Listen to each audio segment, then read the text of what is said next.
कळमनुरी नगर परिषदेचे मुख्याधिकारी यांच्या दुर्लक्षामुळे कळमनुरी शहरातील जनतेला 15 दिवस पाणी पुरवठा होत नाही।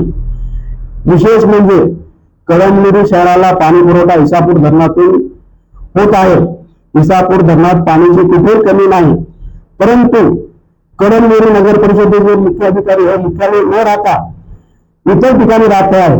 त्यांना कळमनुरी शहरातील जनतेची काय घेणं देणं नाही।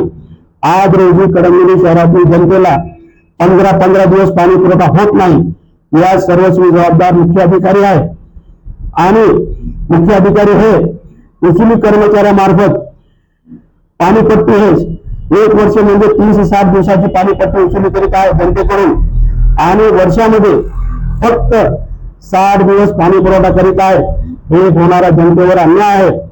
मी हे सर्व प्रकार माननीय राज्याचे उपमुख्यमंत्री व राज्याचे मुख्यमंत्री व पालकमंत्री व आमचे नेते माननीय सुमित्राताई पवार राज्याचे उपमुख्यमंत्री यांच्याकडे व जिल्ह्याचे पालकमंत्री माननीय नरहरी झिरवळ साहेब यांच्याकडे लेखी पत्राद्वारे मागणी केलेली आहे की कळमनुरी शहरातील जनतेकडून फक्त 60 दिवसाची पाणीपट्टी वसूल करण्यात यावी। कारण की कळमनुरी शहरातील जनतेला महिन्यातून फक्त 5 दिवस पाणी पुरवठा होत आहे आणि वर्षातून 60 दिवस। या सर्वस्वी जबाबदार कळमनुरी शहरातील नगर परिषदेचे मुख्याधिकारी आहे।